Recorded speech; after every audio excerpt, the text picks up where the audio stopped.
What's up guys, welcome back to the channel. So Jayce, this is the League of Legends champion I am going to be covering today. So why am I covering Jayce? Basically because of the theme, which is Arcane. So the Arcane series has dropped on Netflix recently. Episode 2 covered Jayce, so I'm going to cover Jayce as a champion review today.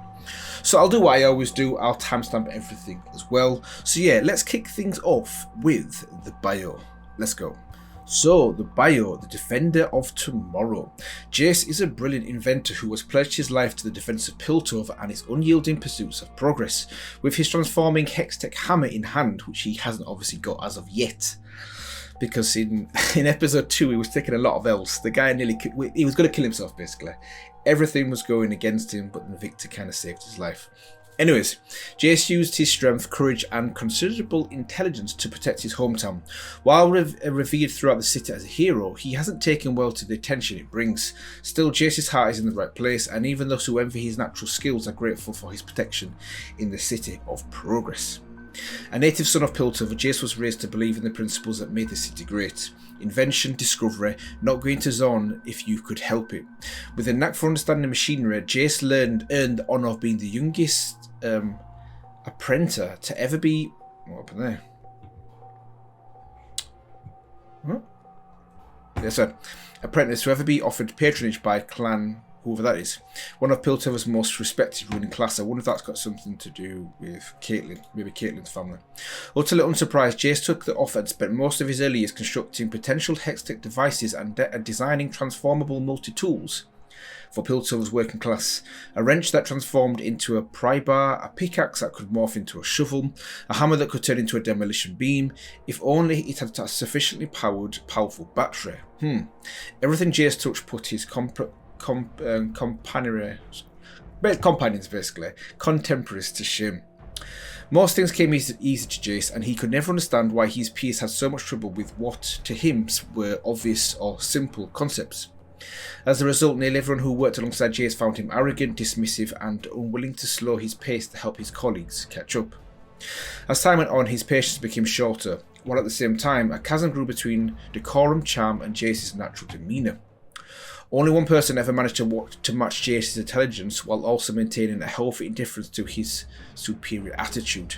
His name was Victor, which we're obviously finding out a little bit about in episode 2 of Arcane. The two met at a mandatory Progress Day party and immediately bonded over how little either of them wanted to be there. They started working together shortly after. Victor expanded Jayce's intellectual horizons and challenged many of his assumptions, while Jayce sought to improve humanity via versatile technology. Victor sought to solve problems inherent to humanity itself, such as physical decay or illogical prejudices. They constantly argued with one another, but their conflicts never got personal. Though their methods were different, the two colleagues knew their ultimate goals were very much the same. More than that, they knew that what it was like to be ostracized by their colleagues. Victor because of his unconventional thinking, Jayce because of his rudeness. Okay, so together Jayce and Victor invented a mechanized construction suit for Piltover's dock workers, something hearty enough to enhance the wearer's strength, but light enough that its wearer wouldn't immediately drown upon falling overboard. However, the two reached an impasse when Victor's design for the next version of the suit included a chemtech implant that would increase the wearer's strength output by tenfold, while also preventing them from getting tired, panicking or disobeying instructions from their superiors. While Victor considered this feature a brilliant means of reducing the frequency of construction accidents, Jayce found it indifferent towards free will immoral. The two nearly came to blows over the design, and ultimately, after Jayce was warned of the Academy of Victor's invention, Victor was stripped of his honours and ostracised from Piltover's scientific community. Interesting. So I wonder if we get some of that in the series. Victor was the closest thing Jayce had ever really had to a friend, and distraught over their falling out, went back to working on his own. He grew more insular. His patience towards others grew even thinner. As Jayce studied in solitude, Clan Gebauer explorers discovered a raw blue crystal deep within the Sumerian desert. Though Jayce volunteered to experiment on it, specifically by suggesting the clan's other scholars wouldn't be smart enough to get anything out of it, his lack of tact in doing so prompted the clan to give it to their better-mannered scholars as a form of punishment. Yet after many months, the scholars reached a unanimous conclusion: the crystal was worthless. Yeah. A power-drained hunk of rock, so they say. The disappointed clan leaders finally handed the crystal over to Jayce, assuming that even he, with his remarkable intelligence, wouldn't be able to learn anything from it. We shall see. Something inside the crystal called to Jayce. No, more than that, it sang to him. He couldn't explain why, but he knew the Shuriman gem still had mysteries yet to be discovered. He spent many months running every variety of test on the crystal. He braced it into a cogwheel centrifuge. We kind of saw a very similar thing in episode 2. He superheated it and deep froze it. He tinkered and observed and hypothesized and beat his head against his copper pantherograph.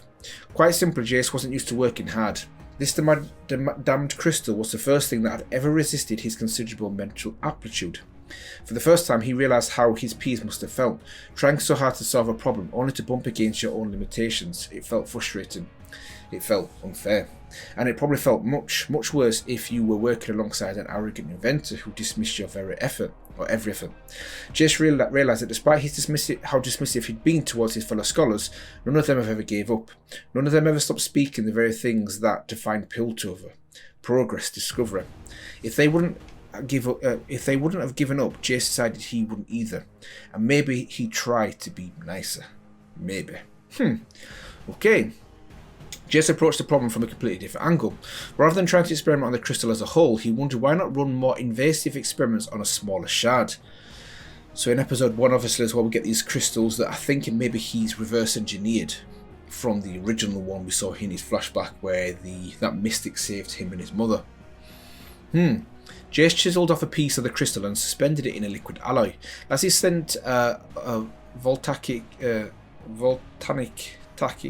current through the liquid metal, Jayce's eardrums nearly shattered from the booming baritone note that blasted from the shard. Heat radiated from the crystal, and with a flash it glowed bright enough to nearly blind him. This was unexpected. This was potentially dangerous, but this was progress. Jason erased the smile from his face as he worked well through the night into the dawn.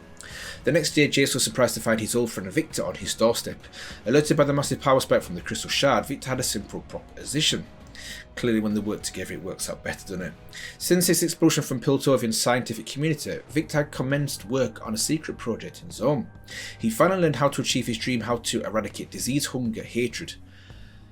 If Jayce joined him, the two would accomplish more than anyone from Piltover or Zarn could have dreamed of. They'd save humanity from itself. Jayce had heard a monologue like this before from Victor. He never liked where it led. Victor told Jayce that he only needed one thing from this glorious evolution: a power source like Jayce's crystal. Jayce disagreed, informing Victor that what he truly needed was a moral compass. Okay. Victor, who had long grown tired of Jayce's rudeness, leapt upon him, grabbed the crystal and knocked him unconscious with it. When Jayce awoke hours later, he noticed that though the Shuriman crystal was gone, Victor hadn't seemed to notice or care about the smaller shards. Jayce knew whatever Victor was planning, he would only resort to these measures if he were close to completion. Even though he didn't know what Victor's glorious evolution consisted of, it probably didn't have a lot of respect for the free will of others. And this is the thing, this is what's clearly going to separate them in terms of their philosophies on free will and what's right and what's wrong. Without wasting a second, Jayce retrieved the suspended shards and installed it into a massive transforming hammer. Here we go. A demolition's invention he'd abandoned years ago for lack of a strong enough battery to power it. Though he had no idea where Victor might have taken the crystal, he could feel the Hextech hammer vibrate, pulling him not north, south, east or west, but down towards the Undercity of Zarn. The shard, eager to be reunited with the crystal from which it was chiselled, eventually led Jayce to a warehouse in the depths of the sump. Within the cavernous building, Jayce found something horrifying. Dozens of corpses, their skulls sawed open and hollowed out, their brains transplanted into an armour of immobile metal soldiers, hooked up to the now pulsating crystal. Okay, if this is to do with Victor, he's kind of lost the plot. This was the first step in Victor's glorious evolution. Jayce's stride grew less confident as he approached Victor. He and Victor had not always seen eye to eye, but this was something else entirely. Damn straight. For the first time, It occurred to Jayce that he might have to kill his old friend. He called out Victor, flinching as the arm of robot stood to attention. Jayce asked him to look around to see what he was doing. Whatever this was, this evolution wasn't the progress they fought for in their use. He even, to Victor's surprise, apologised for acting like such a jerk. Victor sighed. He had only 2 words in response: kill him. The automation sprinted towards Jayce, breaking free of the wires connecting them to the crystal and introducing Jayce to another new emotion: panic. He gripped the hammer tight, realising he had never used it before. When the first golem was within reach, he swung as hard as he could, feeling the shards of energy surge through his muscles, accelerating the hammer's movement until Jayce was worried it might fly out of his hands. He slammed into the automation, but all but exploded into a hail of metal. Despite the obliteration of the comrade, the other machines didn't even pause as they rushed to Jayce, trying to pummel him into unconsciousness. That's the way of putting it, trying to pummel him into unconsciousness. Wow. Yeah, I wonder if we're going to get the real reveal of this weapon, which is this hammer in Arcane as well. I guess I'm going to say yeah. So, is this the bio, or is this a story? This is... oh, it is the bio. Okay. So, it slammed into the automation, but exploding... Oh, there we go. Jayce analysed the formation of the mechanical wave coming at him and attempted to quickly calculate how he could take out the largest number of them with the fewest amount of swings. It was pointless. They were on him before he could even swing even once. As he fell to the ground under a storm of their blows, Jayce saw Victor looking on, not with triumph but with sadness. He'd outsmarted Jayce and ensured humanity's future, but he knew that future came at a cost. He couldn't let his old friend live. Jayce vanished under a sea of swinging metal limbs. That's when Jayce, for the first time in his life, decided to stop thinking and just break stuff. Longer came for his own safety. Jayce used every last bit of strength he had to break free from Victor's automations. He sprinted to the glowing crystal and struck it with all his hectic hands force his hammer could muster, crushing the mystical object. Victor cried out in horror as the crystal shattered in fragments. The shockwave blasted them all backwards as the army of automations collapsed lifelessly to the floor. The very foundation of the warehouse shook and Jayce barely managed to escape before the entire building toppled. Victor's body was never found. Ooh. Upon his return to Piltover, Jayce informed his clan masters of Victor's nefarious plans. Soon Jayce found himself a topic of discussion in both Zard and Piltover alike. Hailed for his quick thinking in the time of crisis, Jayce became a beloved figure, at least among those who hadn't met him, earning himself a nickname, the Defender of Tomorrow. Jayce cared little for the adornation of his fellow Piltovians. He took the nickname to heart, but he knew that Victor was still out there plotting his revenge. One day, maybe someday soon, an awful lot of trouble was headed for Piltover, and Jayce would be waiting. Interesting. Okay. This is good to obviously read about Jayce's background and his very, very close connection with Victor, who I'll be covering in the next video. But tying this back to Arcane, this is interesting as well, because obviously the main theme in Arcane is Vi and Jinx, their sisters and their connection and their connection and how that will be tested over the course of the series, and also the connection between Jayce and Victor. It's going to be really interesting to see how this plays out as per this story or this bio in the series as well. So you've got kind of like 2 main stories. You've got the one between Jayce and Victor, and then also the one between Vi and Jinx. So what I'm going to do now is I'm going to move on to his skins. Let's go. Okay, so this is Jayce's skins. So let's have a look at the first one, his original skin. Jayce is a brilliant inventor who has pledged his life to defend Piltover and its underlying pursuit of progress. With his transforming Hextech hammer in hand, Jayce uses his strength, courage and considerable intelligence to protect his hometown. Okay, while revered throughout the city as a hero, he hasn't taken more to the attention heroism brings. Still, Jayce's heart is in the right place, and even those who envy his natural skills are grateful for his protection of the city of progress. Okay, yeah, I like his original skin. Kind of feeling the jacket as well. The jacket with the fur on the side as well. It's random, but I like it. And you can see obviously that's his hammer there. I don't know what he's fighting though. I don't know what he's fighting there, but he doesn't seem to be too scared. Let's put it that way. So number 2 is Full Metal.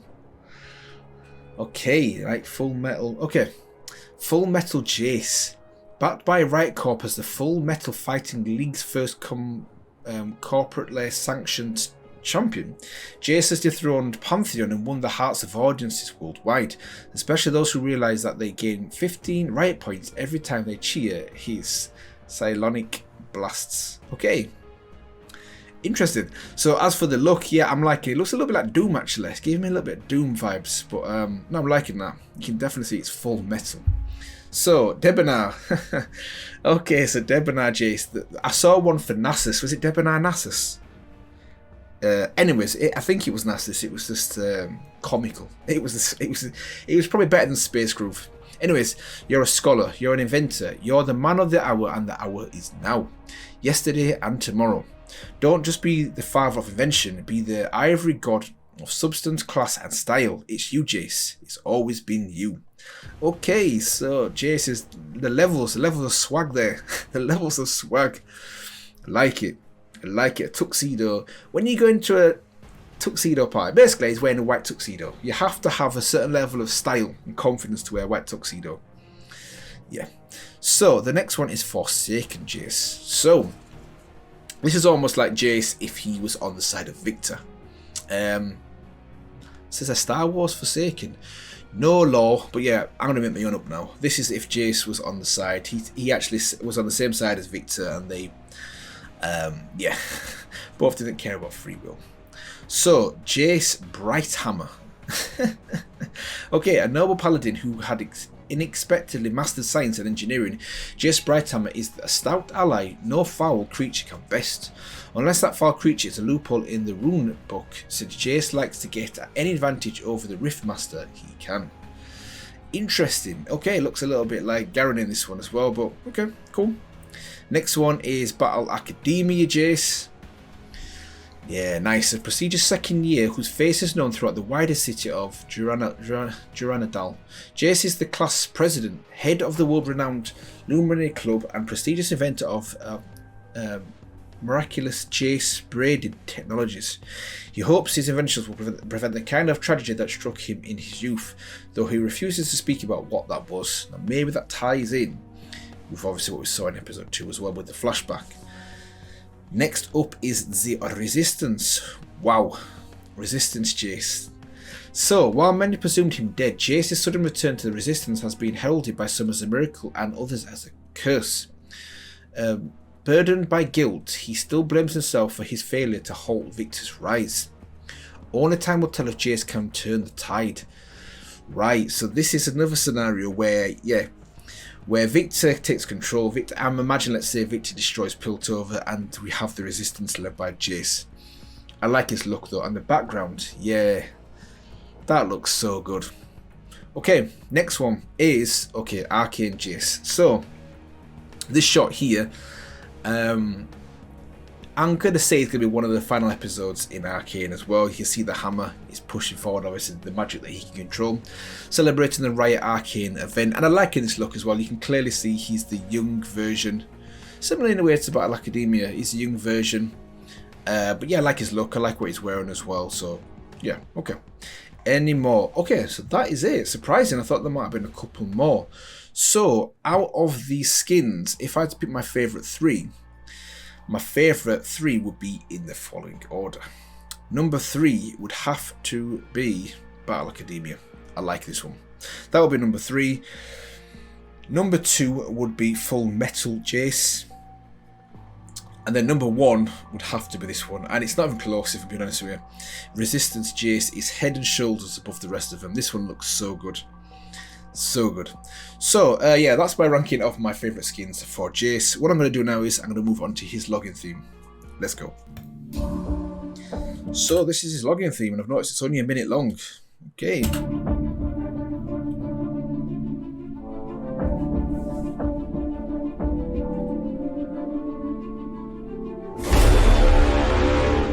Okay. Wasn't expecting that. And again. And again. Maybe not.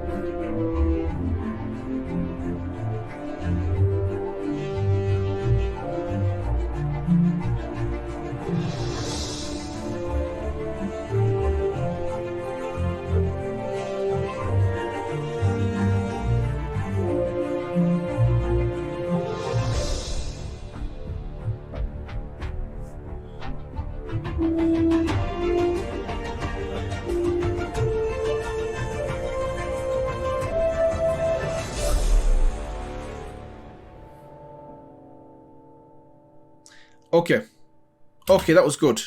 The only thing that's a bit of a shame with that is that could have easily been so much longer. You could have doubled that. Because the build-up was really good. The build-up in the speed, the tempo, should I say. It definitely sounds like a comeback theme as well. It builds up and builds up. Yeah, really good. Let me find the way it drops.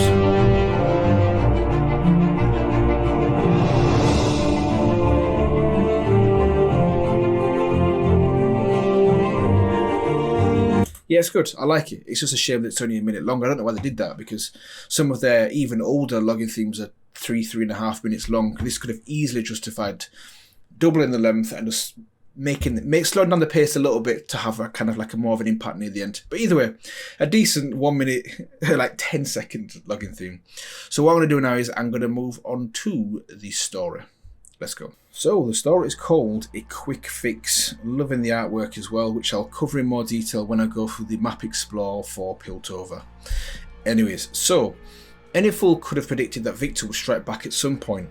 So this is a nice continuation of the bio. If one weren't a fool, one might predict the exact date and time of the attempted counterattack. Jayce was not a fool. He stood in his workshop, bathed in sun rays from the skylight, surrounded by dozens of artifacts of his own genius. Gear workbooks that could cling to any surface. A king sack with articulated limbs that always kept the user's tools within easy reach. Greater than all his inventions, however, was the weapon that Jayce now held in his hand. Powered by a streaming shard, Jayce's transforming Hextech Great Hammer was renowned throughout Piltover, but he tossed it from hand to hand as if it was any other tool from his workshop. Three sharp taps echoed from Jayce's door. They were here. Jayce had prepared for this. He'd run experiments on Victor's discarded automata. He intercepted the mechanical communications. In a second, they beat down his front door and tried to rip away his Hextech hammer. After that, they tried to do the same with his skull. Try being the operative word. He flicked a switch on the hammer's handle. With an energized sizzle, the head of Jayce's masterpiece transformed into a Hextech blaster. He took aim, stood his ground, watched the door open, his fingers tightened on the trigger, and he almost blasted a 7-year-old girl's head off. She was tiny and blonde and would have seemed adorable to anyone who wasn't Jayce. The girl pushed the door wide open and walked in with shuffling, tentative steps. Her ponytail swished to and fro as she approached Jayce. She kept her head down, ever avoiding his gaze. He had two hypotheses regarding why she might refuse eye contact. She was hugely impressed in being in the presence of someone so acclaimed, or she was working for Victor and was about to surprise him with a chem bomb. Her blushing indicated it was likely the former. My soldier broke, she said, proffing a limp metal knight, its arm bent backwards at a perverse angle.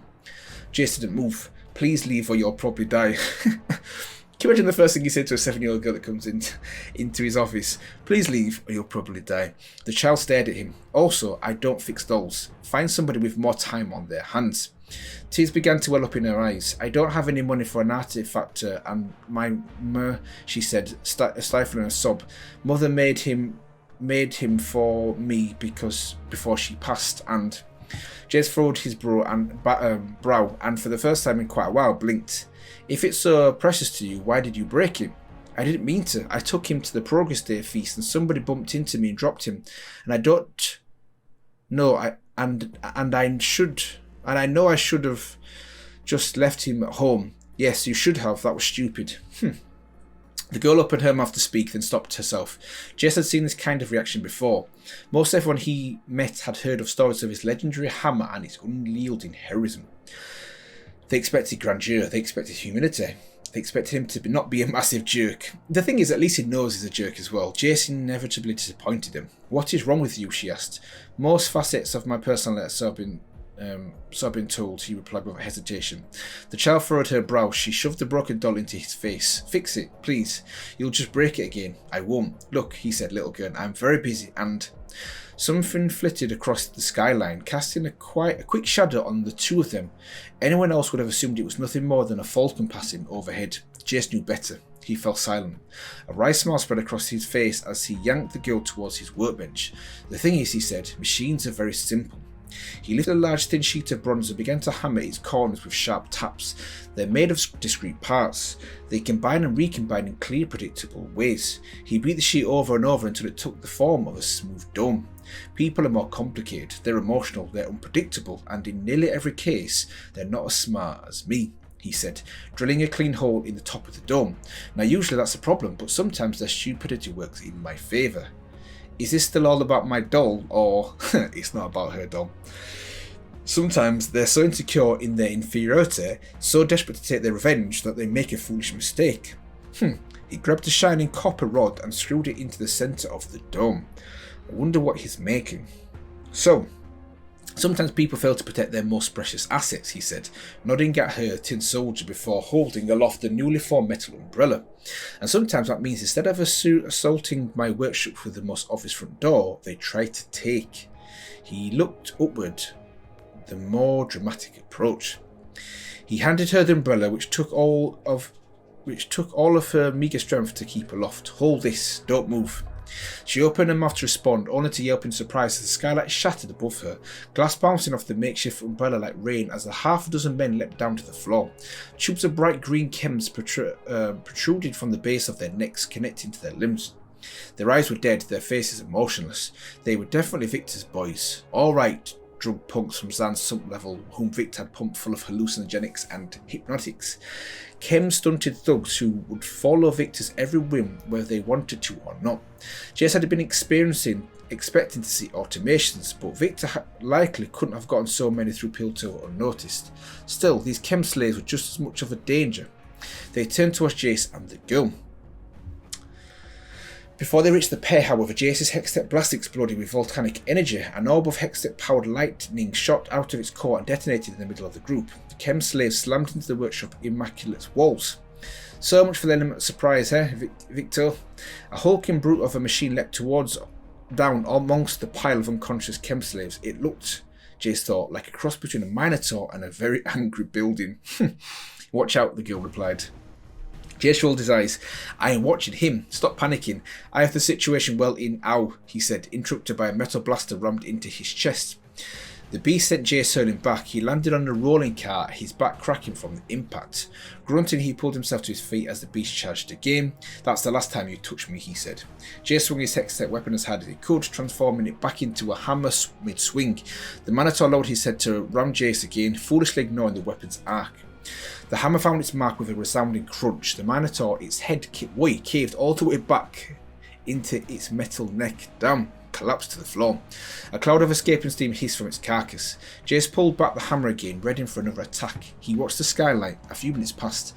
Soon enough, he seemed satisfied the assault was over. He tried to step back forward to his workbench, only to double over in pain, gasping at his stomach. The girl rushed at his side. Still hurts where he tackled you, huh? Obviously.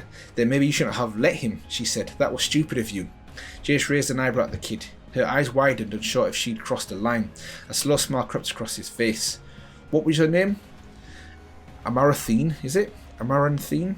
Jayce sat at his workbench and grabbed a screwdriver. Give me the doll. Amaranthine. I'm going to call her Amma, he said. A massive grin broke out on her face. So you can fix it? Jayce smirked at her. There's no... Okay. So about that, Jayce smirked at her. There's nothing I can't fix. So, that's good. That's good. That's actually one of the best stories I've read in a long time. I really like that. I'm not too sure who this Amma is. I'm not sure who this little girl is, but I like how he's so smart. He's like so far ahead in terms of steps that he can have a conversation with this girl. He can make something for her to protect her. He fixes the doll and quite easily kills these chempunks that Victor sent as well. So yeah, that just epitomises Jayce and the whole cocky aspect of him, which is interesting because I've not really seen too much of that just yet. We've not really seen too much of this cocky attitude just yet in Arcane, but hopefully we get to see a little bit more of that as the series progresses because I like that idea, that kind of character as well. So that was really good. So what I'm going to do now is I'm going to finish off with, let me go through his abilities, and then I'm going to finish off with the actual Arcane spotlight. Let's go. So this is Jayce, fighter, roll is moderate, and these are his abilities. So let's look at his passive. When Jayce swaps weapons, he gains movement speed for a short duration. Okay. To the skies, shot blast. Hammer stance. Leaps to an enemy dealing physical damage and slowing enemies. So he's got basically different abilities based on what if it's in the, I'm going to call it the gun mode or the ham mode. Oh, should I say hammer stance or the cannon stance. Flies an orb of electricity that detonates upon hitting an enemy or reaching the end of its path, dealing physical damage to all enemies hit. This one is W, lightning field or hypercharge. So its passive restores mana per strike. Active creates a field of lightning damaging nearby enemies for several seconds, which we can see here. And the cannon stance gains a burst of energy, increasing attack speed to maximum of several attacks. Okay, his E is thundering blow or accelerating gate. Deals damage, magic damage to the enemy and knocks them back a short distance. And the cannon stance deploys an acceleration gate, increasing the move speed of all allied champions who pass through it. If shot blast is fired through the gate, the missile speed, range and damage will increase. Okay, and his ultimate is Mercury Cannon and Mercury Hammer. So the hammer stance transforms the Mercury Hammer into the Mercury Cannon, guiding new abilities and increased range. The first attack in this form reduces the target's armor and magic resist. And in the cannon stance, transforms the Mercury Cannon into the Mercury Hammer, gaining new abilities and increasing armor and magic resist. The first attack in this form deals additional magic damage. Okay, kind of similar the way his format of his abilities are similar to Shyvana as well. I think when she turns into the dragon, she has different abilities as well. Okay, so let me finish things off with the spotlight for Arcane. Let's go. So yeah, great picture. Great picture. And that is the hammer. Look at the size of the hammer. What is it with League and oversized weapons? But yeah, cool. Okay, that's the cannon version. And that's obviously the hammer version. Yeah, it looks really good. Really good. Okay, let's see his recall. Gotcha. Okay. This is what the future looks like. Okay, not bad. His dance off. Who's his dance? That's good. And then his laugh.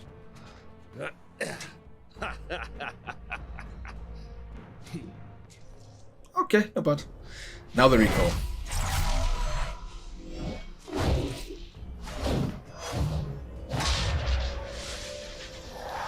Okay. Okay, it's decent. It's decent. More built over.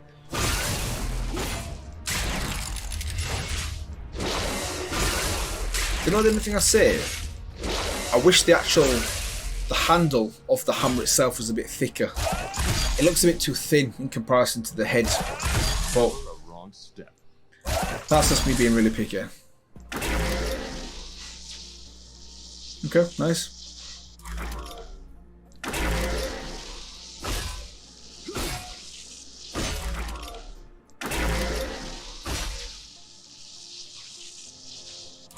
Without fear. Okay. Wait. Animation's pretty good with that as well. Oh, I like that. I like that. I'm gonna enjoy this.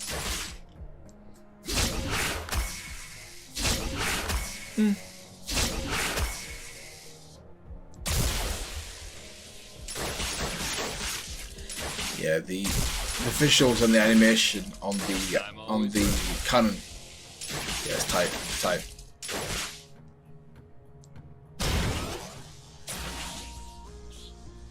Okay.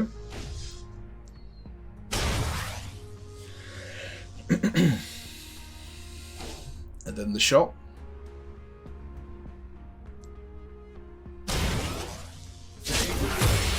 Okay. Okay.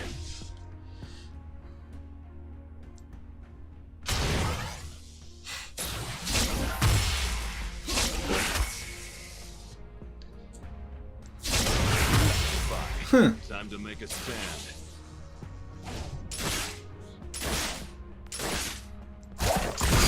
This is some nice combos now.